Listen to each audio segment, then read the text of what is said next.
You glance at the driver, your mind racing with questions. Why the sudden increase? Wasn't the price agreed upon? You voice your concern, but instead of a calm explanation, the driver turns on his camera and starts recording. Mera naam Ashish hai. My ek cab driver who? Main apn passenger ko unk location p funcha dia hai. Or viopai se nahi de rohi hai. Behars bazi la rohi hai ulta. Gali galok kar rohi hai, he says, his tone a mix of frustration and disbelief. The camera shifts, and there you are, caught in a moment that feels all too real.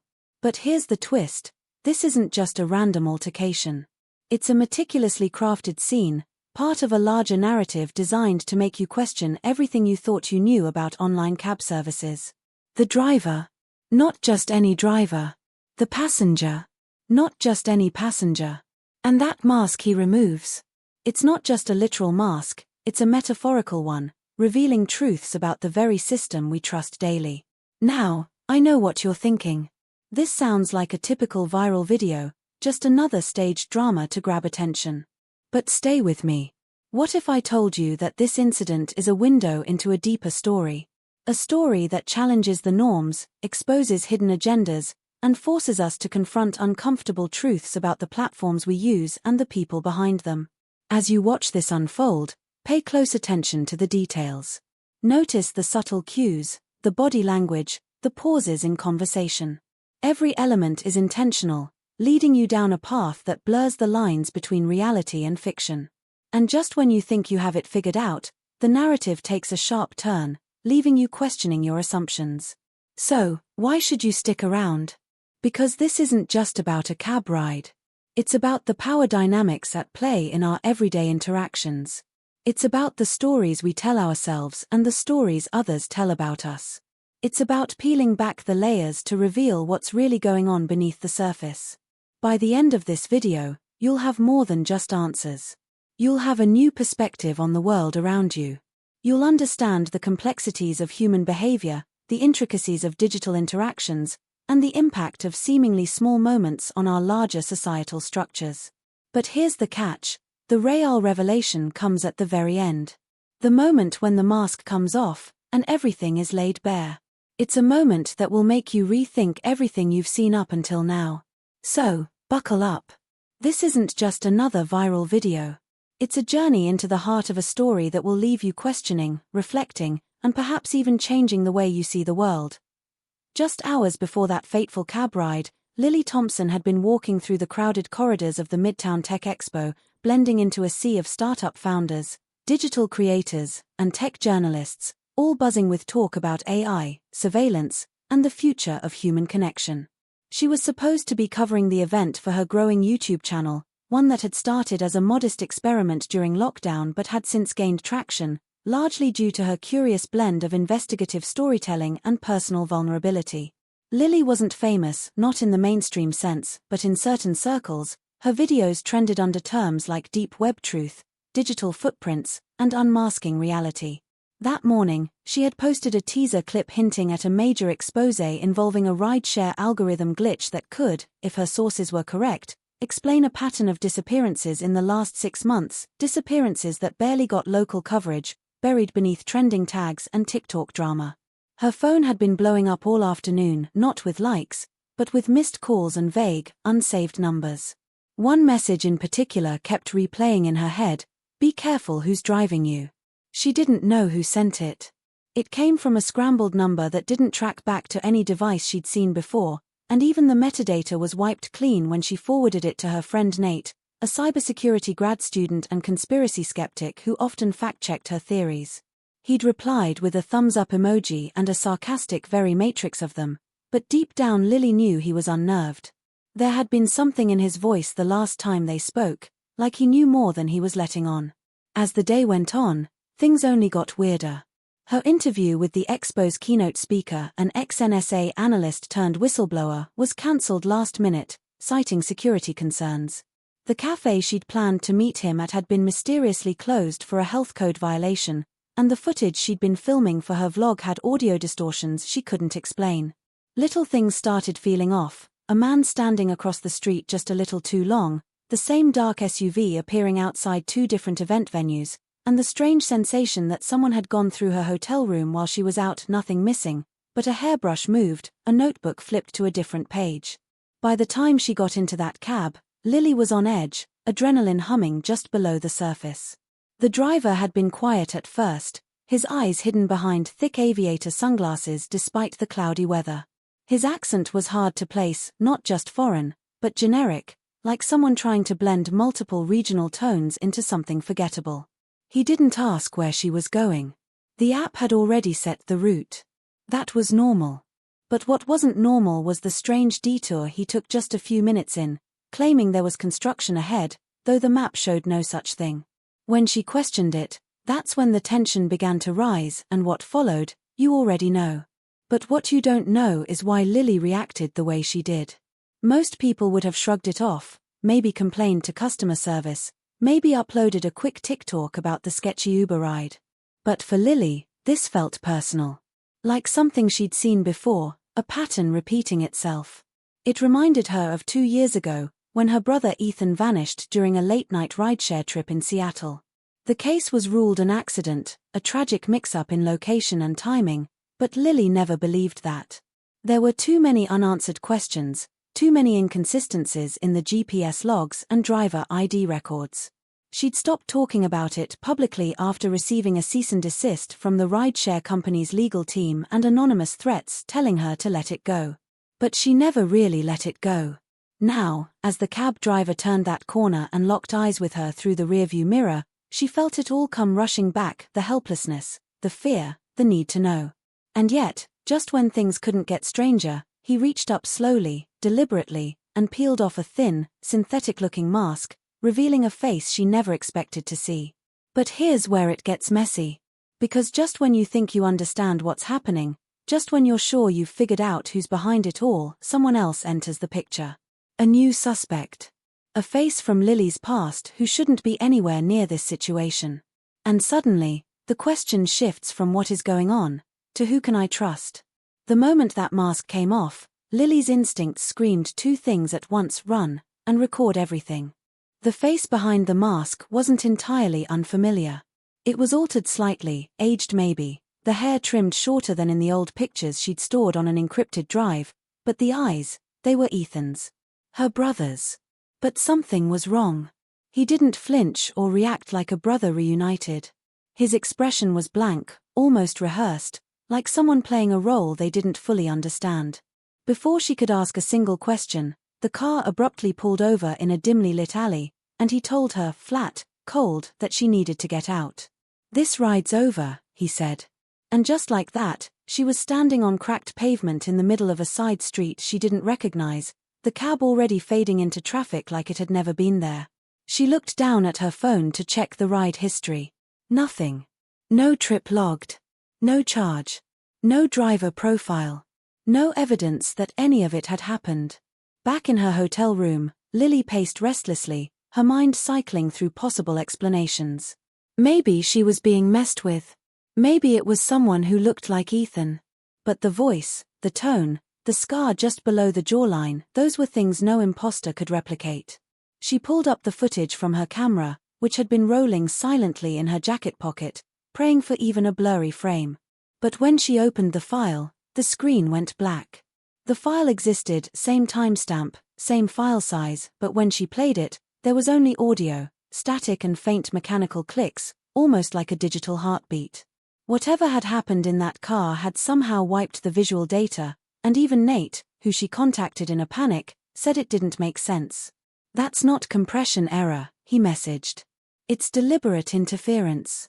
Someone did this." The next day, while retracing her steps, Lily noticed a woman sitting outside the expo entrance. She was dressed like a vendor or a volunteer, event lanyard, clipboard, standard expo uniform, but something about her body language felt wrong. She wasn't interacting with anyone. Just watching. Lily approached cautiously, asking something casual about the shuttle schedule, and the woman responded in a quiet voice that caught her off guard, "You shouldn't be here. They know what you saw." Before Lily could ask who they were, the woman stood up abruptly, dropped her clipboard, and disappeared into the crowd like mist, gone by the time Lily picked up the ID badge she'd left behind. It wasn't hers. It belonged to someone named Harper Fields, and according to the expo staff, Harper had checked out 3 days ago. No forwarding info. No social accounts. Just a trace LinkedIn profile last updated in 2021. Lily was starting to feel the walls close in. Her phone began lagging, random calls were getting dropped, and one of her email accounts was locked due to suspicious activity. A Reddit post she'd bookmarked from someone claiming to have been ghosted by a similar cab incident vanished overnight, the account deleted. She reached out to the local police, but with no proof of the encounter, no car number, no driver profile, and only her word that it even happened, there wasn't much they could do. One officer hinted, off the record, that she wasn't the first to file a weird complaint connected to the expo this week. But when she returned to the precinct to follow up, he was gone. Transferred, they said. No details. That night, alone in her room, she went to plug in her external hard drive, where she kept backups of every major lead and interview, and found it missing. Not moved. Not misplaced. Gone.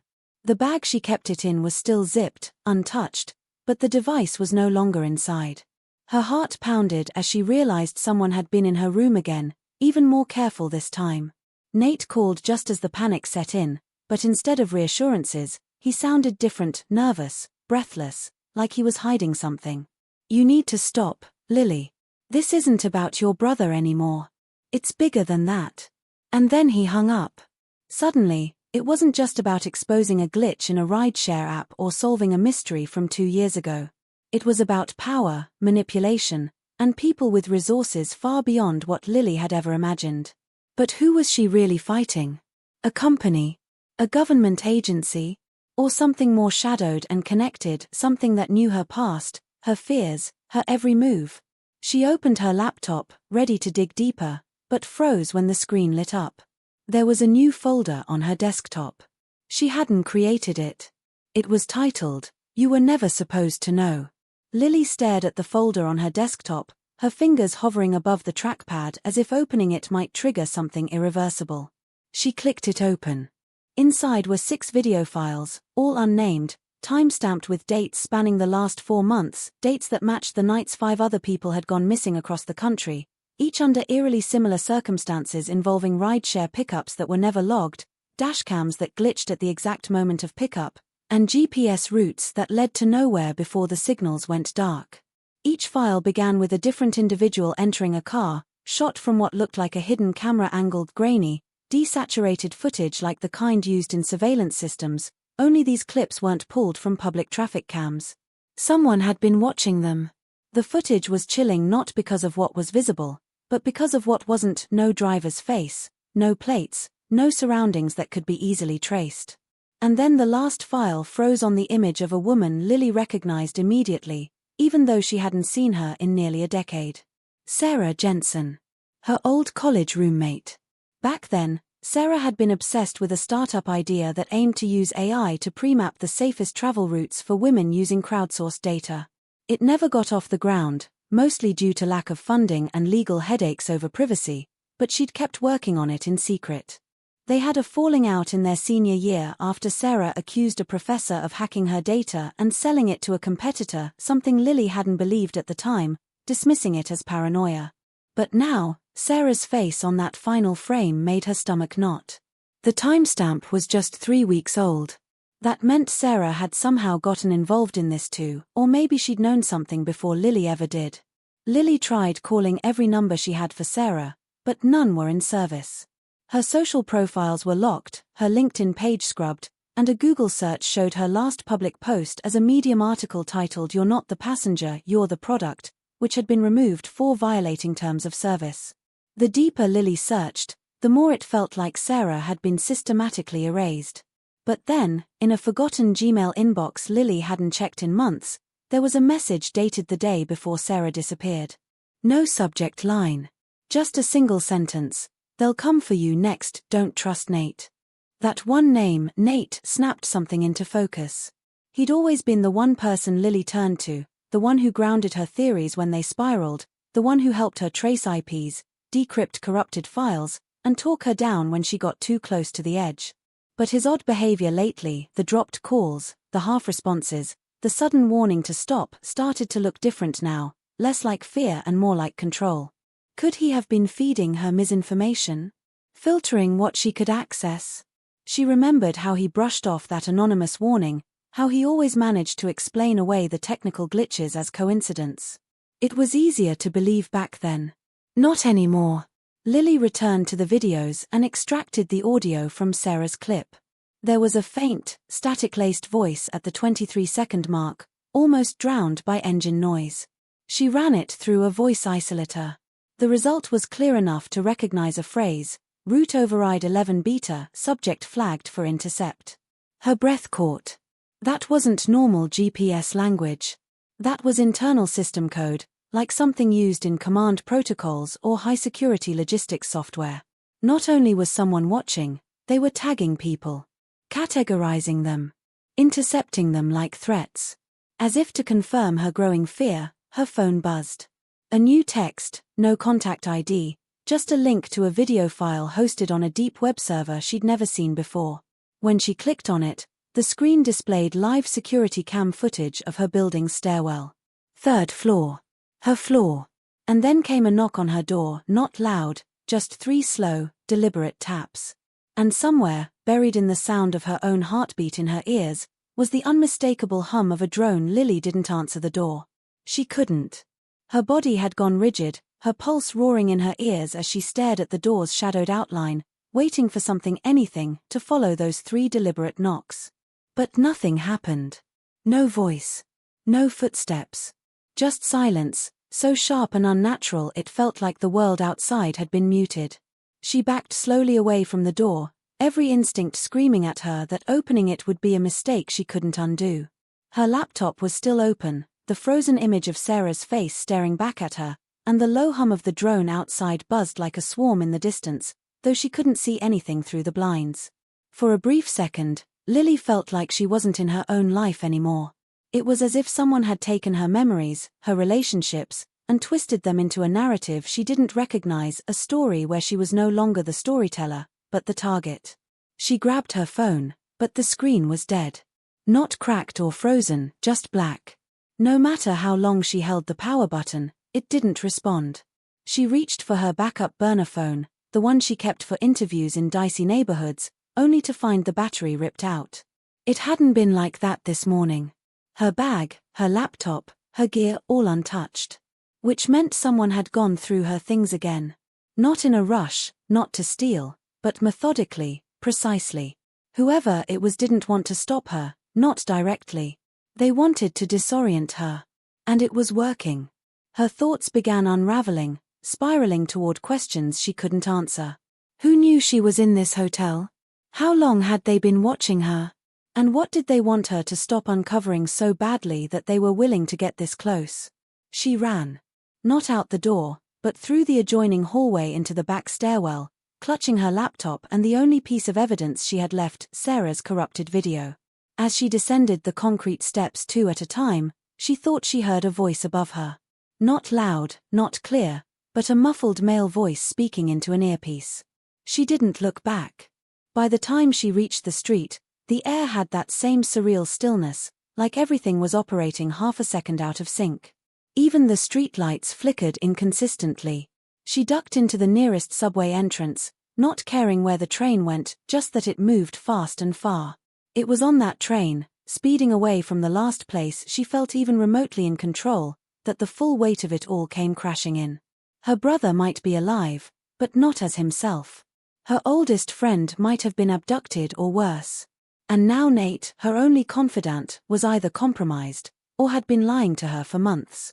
The realization sank deep, heavy in her chest like cement.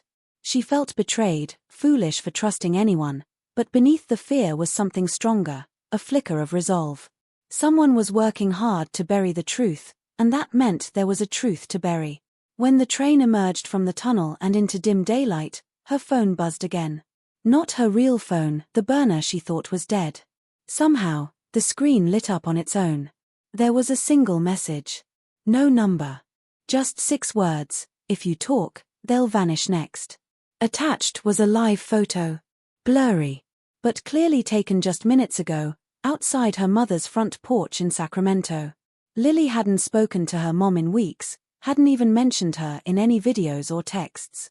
She kept her family out of her content deliberately. So how did they know? Terror turned cold in her veins. This wasn't about algorithms anymore. It wasn't about tech expos or app glitches or ghosted rides. This was about control, total, psychological, inescapable. She was being hunted not just by one person or company, but by a system that already knew every choice she'd make before she made it. The same system she thought she was exposing might be the very thing scripting her every move. And now, someone else's life, someone she loved, was being used as leverage. As the train screeched into another station and the doors opened, she caught a glimpse of a figure on the platform, a man wearing a grey hoodie, sunglasses, and an expo badge. He didn't board. He just stood there, watching her. Waiting. Then he held up a phone and took a picture. And for the first time, Lily realized she was no longer trying to solve a mystery. As the train pulled away from the station and the man in the grey hoodie faded from view, Lily sat frozen in her seat, staring down at her flickering phone screen like it was a live wire she was too afraid to touch again. Her breath felt shallow, every muscle in her body coiled tight as she tried to make sense of how her life had twisted so violently in just a matter of days. The photo of her mom's house was still on screen, time-stamped only 6 minutes earlier. The message beneath it, "If you talk, they'll vanish next," was etched into her mind now, but something about it didn't sit right. Not just the threat, but the implication behind it. Why her mom? Why now? Why would a powerful, faceless entity warn her so blatantly, unless it wasn't them? That one name, Nate, snapped something into focus. He'd always been the one person Lily turned to, the one who grounded her theories when they spiraled, the one who helped her trace IPs, decrypt corrupted files, and talk her down when she got too close to the edge. But his odd behavior lately, the dropped calls, the half-responses, the sudden warning to stop, started to look different now, less like fear and more like control. Could he have been feeding her misinformation? Filtering what she could access? She remembered how he brushed off that anonymous warning, how he always managed to explain away the technical glitches as coincidence. It was easier to believe back then. Not anymore. Lily returned to the videos and extracted the audio from Sarah's clip. There was a faint, static-laced voice at the 23-second mark, almost drowned by engine noise. She ran it through a voice isolator. The result was clear enough to recognize a phrase, route override 11 beta, subject flagged for intercept. Her breath caught. That wasn't normal GPS language. That was internal system code, like something used in command protocols or high-security logistics software. Not only was someone watching, they were tagging people. Categorizing them. Intercepting them like threats. As if to confirm her growing fear, her phone buzzed. A new text, no contact ID, just a link to a video file hosted on a deep web server she'd never seen before. When she clicked on it, the screen displayed live security cam footage of her building's stairwell. 3rd floor. Her floor. And then came a knock on her door, not loud, just 3 slow, deliberate taps. And somewhere, buried in the sound of her own heartbeat in her ears, was the unmistakable hum of a drone. Lily didn't answer the door. She couldn't. Her body had gone rigid, her pulse roaring in her ears as she stared at the door's shadowed outline, waiting for something, anything, to follow those 3 deliberate knocks. But nothing happened. No voice. No footsteps. Just silence, so sharp and unnatural it felt like the world outside had been muted. She backed slowly away from the door, every instinct screaming at her that opening it would be a mistake she couldn't undo. Her laptop was still open, the frozen image of Sarah's face staring back at her, and the low hum of the drone outside buzzed like a swarm in the distance, though she couldn't see anything through the blinds. For a brief second, Lily felt like she wasn't in her own life anymore. It was as if someone had taken her memories, her relationships, and twisted them into a narrative she didn't recognize, a story where she was no longer the storyteller, but the target. She grabbed her phone, but the screen was dead. Not cracked or frozen, just black. No matter how long she held the power button, it didn't respond. She reached for her backup burner phone, the one she kept for interviews in dicey neighborhoods, only to find the battery ripped out. It hadn't been like that this morning. Her bag, her laptop, her gear all untouched. Which meant someone had gone through her things again. Not in a rush, not to steal, but methodically, precisely. Whoever it was didn't want to stop her, not directly. They wanted to disorient her. And it was working. Her thoughts began unraveling, spiraling toward questions she couldn't answer. Who knew she was in this hotel? How long had they been watching her? And what did they want her to stop uncovering so badly that they were willing to get this close? She ran. Not out the door, but through the adjoining hallway into the back stairwell, clutching her laptop and the only piece of evidence she had left, Sarah's corrupted video. As she descended the concrete steps 2 at a time, she thought she heard a voice above her. Not loud, not clear, but a muffled male voice speaking into an earpiece. She didn't look back. By the time she reached the street, the air had that same surreal stillness, like everything was operating half a second out of sync. Even the streetlights flickered inconsistently. She ducked into the nearest subway entrance, not caring where the train went, just that it moved fast and far. It was on that train, speeding away from the last place she felt even remotely in control, that the full weight of it all came crashing in. Her brother might be alive, but not as himself. Her oldest friend might have been abducted or worse. And now Nate, her only confidant, was either compromised, or had been lying to her for months. The realization sank deep, heavy in her chest like cement. She felt betrayed, foolish for trusting anyone, but beneath the fear was something stronger, a flicker of resolve.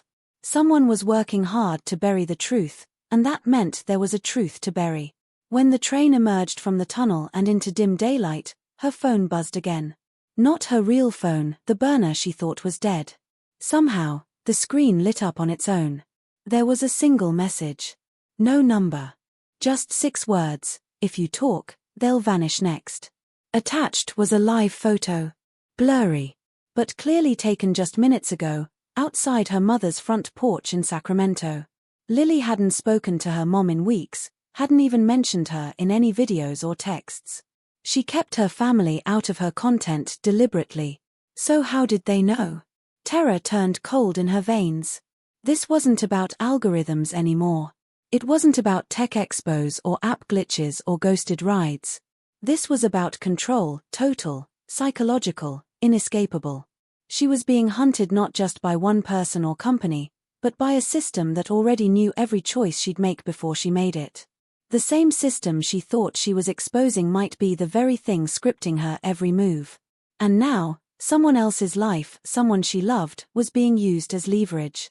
As the train screeched into another station and the doors opened, she caught a glimpse of a figure on the platform, a man wearing a grey hoodie, sunglasses, and an expo badge.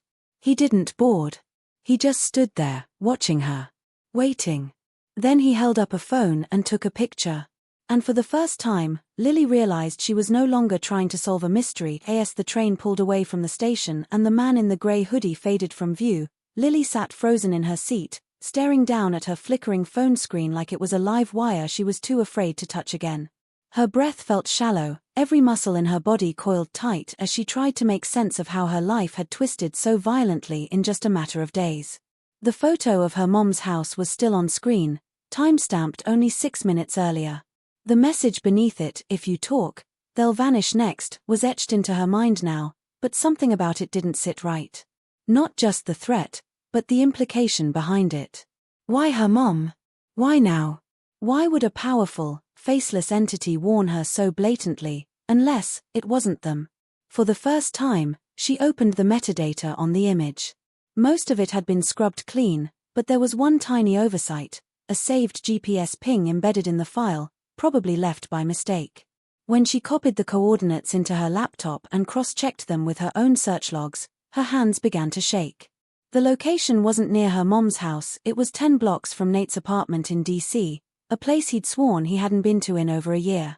And worse, the time on the image didn't line up with her current time zone. It had been sent from an earlier time zone. Meaning it had been staged. Lily's mind started racing through the last few weeks, re-evaluating every interaction, every breadcrumb Nate had fed her. The late-night texts, the hesitant encouragement, The times he insisted she wasn't crazy for chasing ghosts no one else seemed to believe in. He hadn't been supporting her, he'd been managing her. Keeping her on track, but only along the lines someone else had drawn. That subtle emotional steering, the calculated reassurances, the quick redirects anytime she got too close to something concrete, it was all starting to click. Nate hadn't been scared. He'd been involved. With her hands trembling, she searched her messages for an old encrypted thread between her and Sarah, the last one before their fallout. Sarah had sent her a single phrase, one Lily had forgotten because it seemed like nothing at the time: redroot accesses through the familiar. At the time, Lily had assumed Sarah was talking about backdoor software or malware injected through routine platforms. But now she saw it differently. Through the familiar. Not a familiar system. A familiar person. She needed confirmation. Something real. Something physical. She pulled off the subway 2 stops early and headed for an old tech lab that Sarah used to rent through a shell co-op back when they were working on beta software together. The building was nearly abandoned now, but her key fob, miraculously never deactivated, still unlocked the door. Dust clung to the floor, the air stale and silent, but the server rack in the corner still hummed faintly with life. Lily booted up a backup terminal, keyed in Sarah's last known login credentials, and began searching under Redroot. Nothing obvious came up. No apps, no emails, no notes, until she opened a buried partition folder named under a string of nonsense characters. Inside it, dozens of raw audio files labeled only with initials and dates, most of them between 6 to 9 minutes long. She played the one with her own initials. It wasn't a recording of her. It was a recording of Nate. Her voice echoed faintly in the background, and she realized the audio had been taken from one of their late-night calls, spliced and filtered to isolate his feed. But this time, Nate wasn't comforting or skeptical. He was clinical. Detached. Subject remains unaware of recursive loop. Probing patterns consistent with prior cycles. Initiating phase 2 after Thursday drop. Lily's mouth went dry. Phase 2. Cycles. This wasn't the first time they'd done this. And she wasn't the first person they'd done it to. Every file she opened revealed more of the same: voice logs, task updates, reflections on subject responses and reaction windows. She found logs labeled SJ that proved Sarah had known. That she'd figured it out, started documenting everything, then disappeared before she could go public.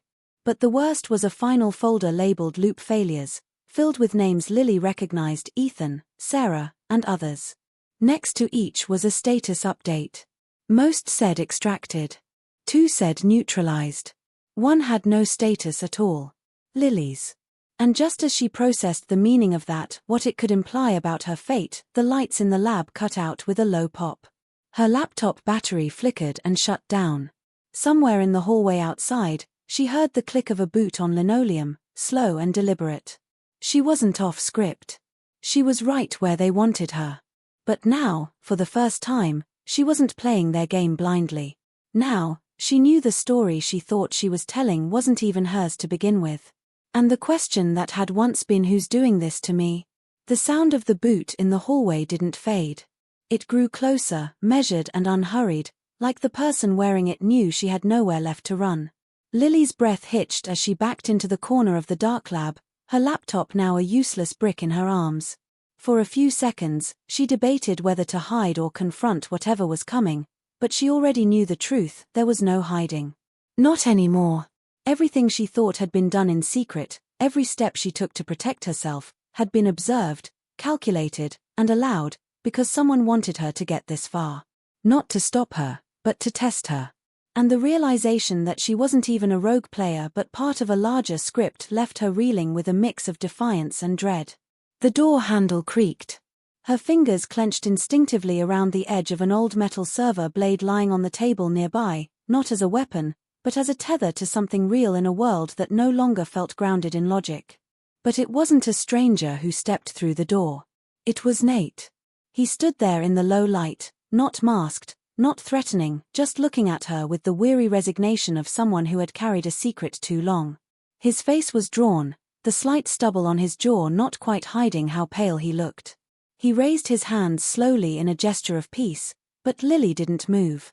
Her heart pounded so hard she thought it might crack her ribs.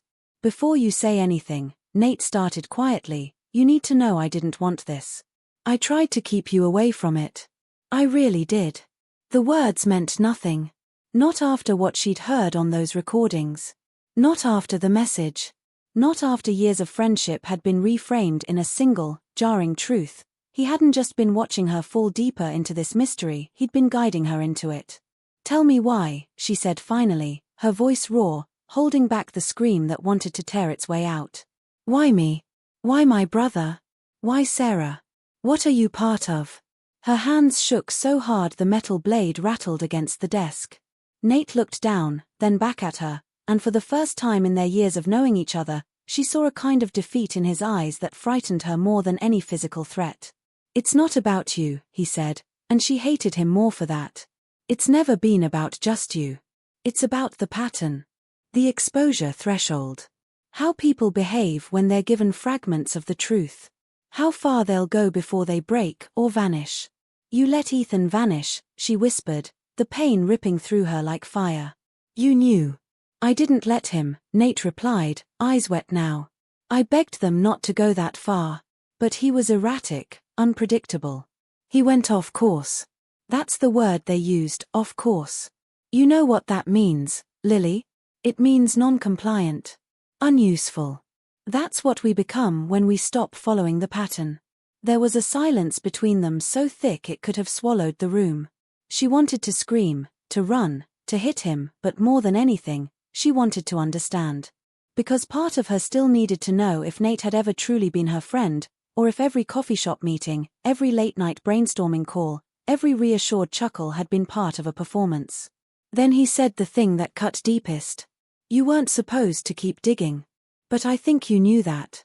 He reached into his jacket slowly, carefully, and pulled out a small black drive. "They'll erase this in 24 hours, he said, placing it on the desk between them. "It has the original source logs. Real names. Real footage. You can use it, but if you do, they'll come after you, and anyone you've ever trusted. If you walk away now, I can protect you. We can say it was a stress-induced episode, delete your data trail, rewrite the last few weeks like they never happened. You'll go back to being invisible. Quiet. Safe." The ultimatum hit her like a brick wall. Stay silent and live. Speak, and risk not only her own life, but the lives of those who still remained untouched. People like her mother. People like Sarah's little sister, who had messaged her once, asking if Lily knew anything about Sarah's disappearance, and whom Lily never responded to because she didn't want to get her involved. But now, staying quiet meant being complicit. Letting the system breathe unchecked. Letting the people pulling the strings rewrite stories and erase lives without resistance. Tears welled in her eyes, not out of fear, but from the crushing weight of having to make a choice no person should ever be forced to make. The truth had always felt like the goal, but now, holding it meant choosing whose world it would destroy. Her hand hovered over the drive. Her mind screamed to run. But her heart, stubborn and furious, told her she'd already made the decision the moment Ethan disappeared. This wasn't just about uncovering a conspiracy or solving a mystery. It was about deciding if the truth was ever worth the price it demanded. And just as she reached for the drive, the wall monitor behind them sparked to life, flickering with a video feed neither of them had turned on. It wasn't the lab. It wasn't the street. It was a live feed of Lily standing exactly where she was, holding the blade, looking straight ahead, except it wasn't from a camera in the room. Lily couldn't breathe. The image on the screen, the perfect mirror of her movements, the exact tilt of her head, the glint of sweat on her temple, wasn't a reflection. It was a live feed. From somewhere inside her body. She staggered back, crashing into the table behind her, her fingers clawing at her face, her scalp, trying to find the camera she hadn't known was there. But Nate didn't move. He didn't even look surprised. That was the moment she knew, with gut-splitting clarity, that this went deeper than surveillance, deeper than betrayal. She wasn't just being followed, she had been integrated.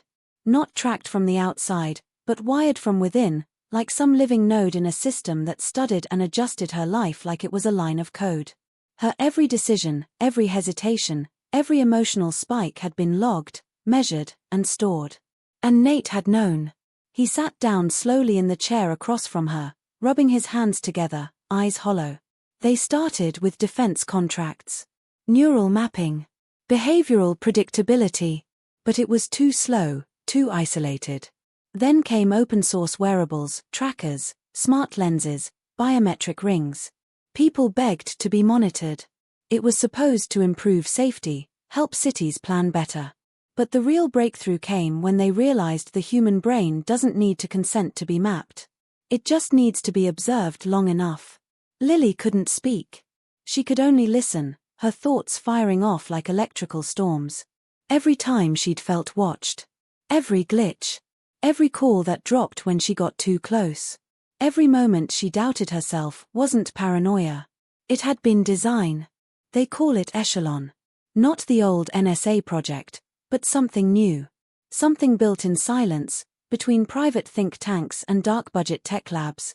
It's not about one company or one government anymore. It's a network, a hive of partnerships so tightly interlaced that no one person has the full picture. Everyone believes they're just a piece of research. But together. Nate shook his head.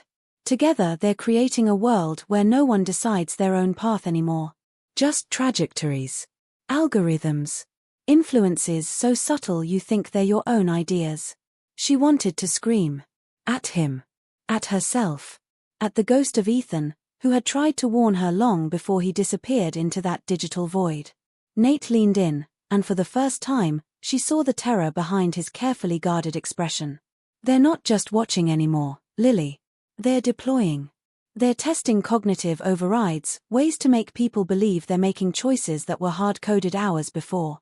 And the only thing stopping them from scaling it globally is public exposure.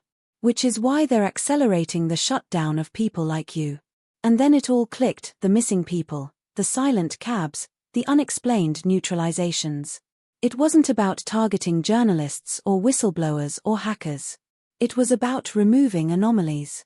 Anyone whose pattern became unpredictable. People who didn't behave like the models predicted. Sarah figured it out, Lily whispered, her voice trembling. That's why she disappeared. She didn't disappear, Nate said quietly. She defected. She's one of them now. Lily's knees nearly gave out. No. That's not possible. She hated this. She built that mapping app to protect people. She wanted transparency, accountability. She got offered safety, Nate said, his voice cracking. They offered her a place on the inside, in the development team. You think she could resist that kind of access? That kind of power? You said it yourself, she was obsessed. And she warned me to keep you on course because she knew what would happen if you broke the model. The rage that surged through Lily felt volcanic. She had trusted Sarah like a sister. Held on to the belief that she had vanished because she fought back, not because she joined the very system she tried to expose. But now, Sarah's silence, her erased records, her cryptic final messages, they all pointed to one horrifying truth. Sarah hadn't been silenced. She had become a handler. Lily moved without thinking, grabbing the drive Nate had given her and shoving it into her pocket. I'm ending this, she snapped. I'm taking this public. I don't care who they come after. You think going public will stop them? Nate said, rising to his feet. You think they haven't already modeled that response? The moment you release that data, they'll flood the net with counter-narratives, label you unstable, leak deepfakes, frame you for things you never did. They'll make you disappear without laying a finger on you. Lily stared him down, her heart a furnace now, every part of her mind screaming at once. Then I'll make them bleed first. The screen behind them flickered again. A new feed. It showed a woman tied to a chair in a dim room, blinking against harsh white light. Her voice, faint but familiar, crackled through hidden speakers. Lily, if you're watching this, they have me. Don't trust Sarah. Don't trust Nate. This goes higher than you think. The woman on screen wasn't her mother. It was Lily herself. And now she didn't know which version of her had recorded it, or what that meant for the one standing there now. The room was cold. You've got to stop thinking in terms of sides, he finally said, his voice hoarse. There is no us versus them, Lily. There's just them. We're just pieces in a game bigger than any of us. But it didn't matter. His explanation only made her more determined to tear apart whatever web of lies had ensnared her life. If he wouldn't face it, she would. She turned back to the screen, her hand still gripping the drive in her pocket, the one that could expose everything. But as she stared at the blinking cursor, the truth wasn't as simple as she'd imagined. The final piece of the puzzle wouldn't be found in the files, in the audio logs, or even in the messages. The truth had been right in front of her all along, hiding in plain sight. Her own reflection.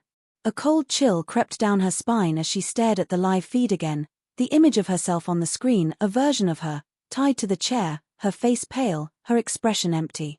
That was the final twist. That was the key. It wasn't a mistake or a glitch in the system. It wasn't a frame job, a trick of the cameras. It was her, the real her. Or at least, the version of herself that had been playing a role she hadn't known she was meant to play. The woman on the screen wasn't just a victim. She was the one pulling the strings. A laugh, weak and trembling, escaped her lips.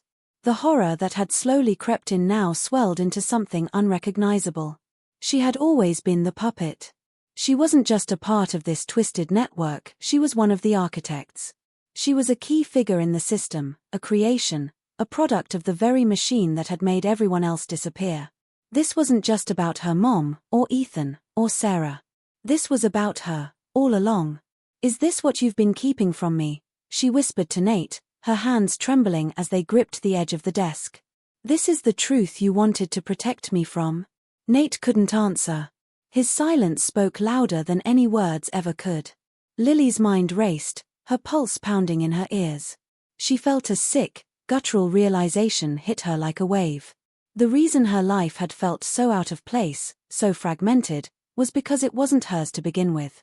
She wasn't just part of this conspiracy, she was its product. A carefully constructed version of herself, designed to keep the system's wheels turning. Her memories, her relationships, her choices, they had all been manipulated, guided, twisted. Every moment she'd thought she was breaking free, she had only been following the script they'd written for her. The room seemed to spin. Her stomach churned as the depth of her own betrayal hit her like a sucker punch.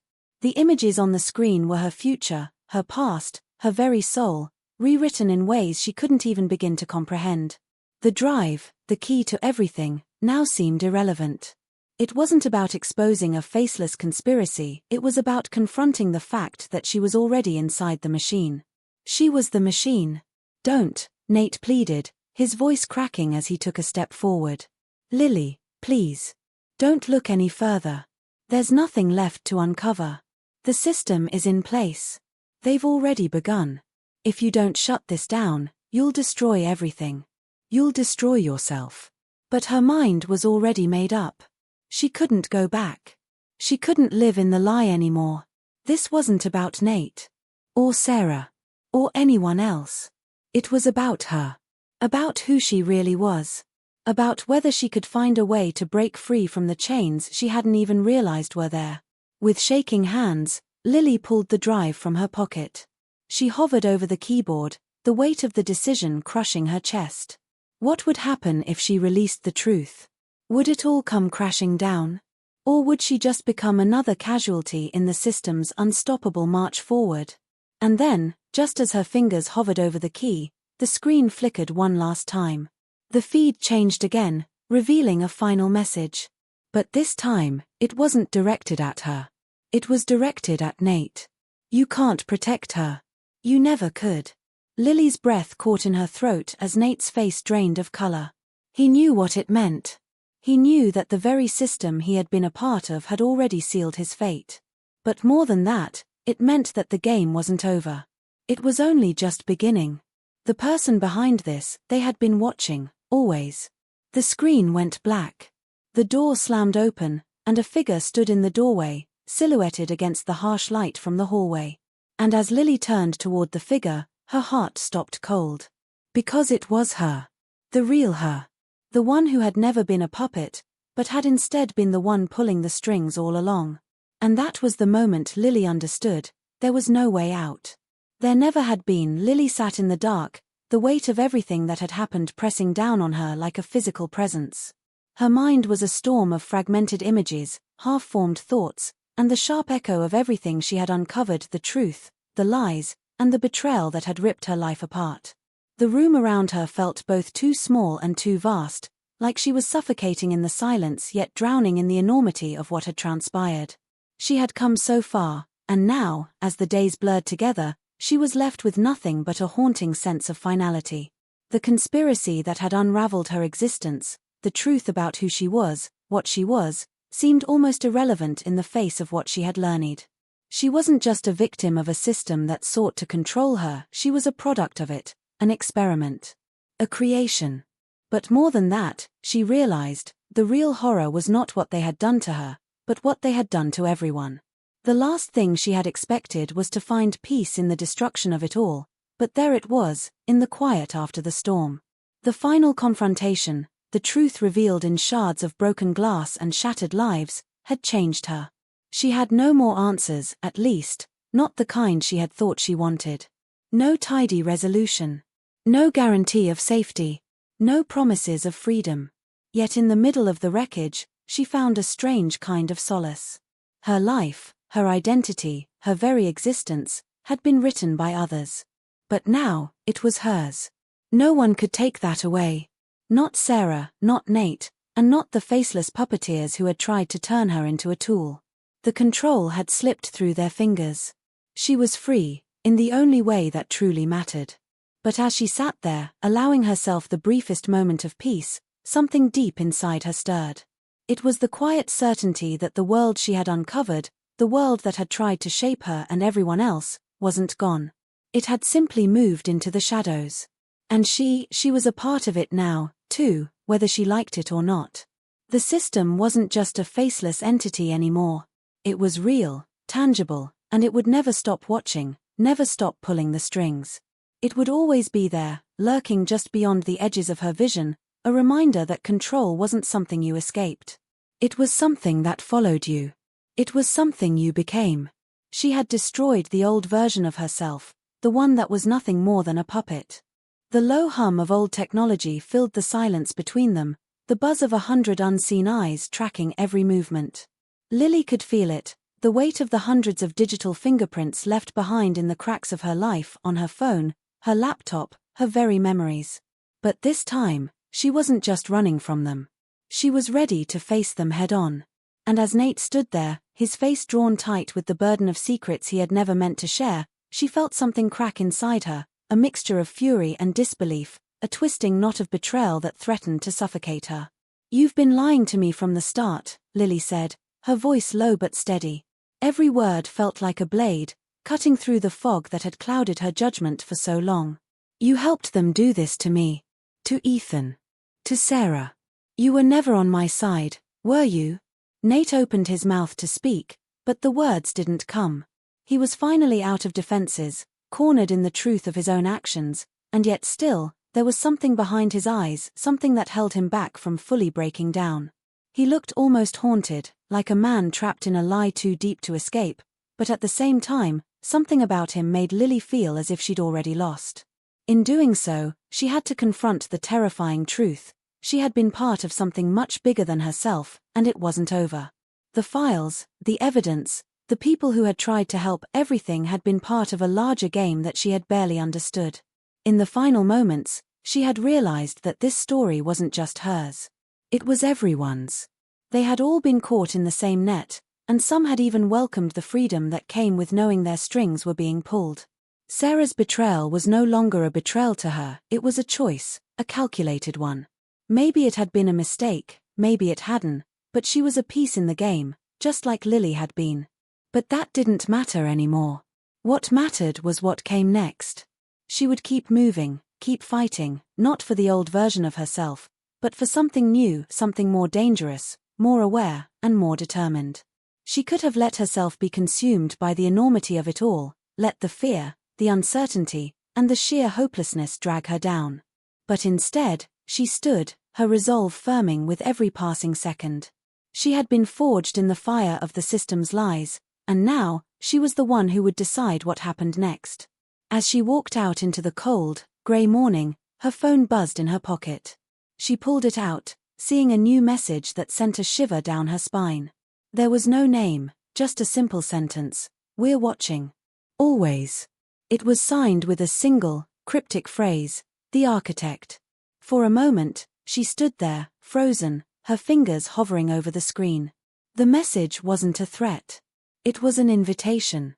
An invitation to continue, to become something bigger than she had ever been. The Architect wasn't just someone in the shadows, they were the shadows. And now, Lily understood. She wasn't just part of their game. She was the one who could change the rules. As the wind swept through the empty streets, she glanced up at the sky, where the sun had barely begun to rise. The world was broken, fractured beyond repair. But for the first time, she knew that there was power in that. There was power in destruction. In uncertainty. In knowing that everything she had been told was a lie. And that was the kind of power no one could ever take from her. The last thread of the mystery, the last unanswered question, hung in the air, unresolved. What happened next was anyone's guess, but Lily knew one thing for sure: it was her turn to decide.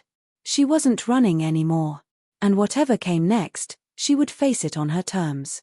As the screen went dark, the echoes of the story she just lived through reverberated, a warning and a call to action all at once. The world was watching. The game was still in play. And Lily was the new player. And that, perhaps, was the most terrifying truth of all.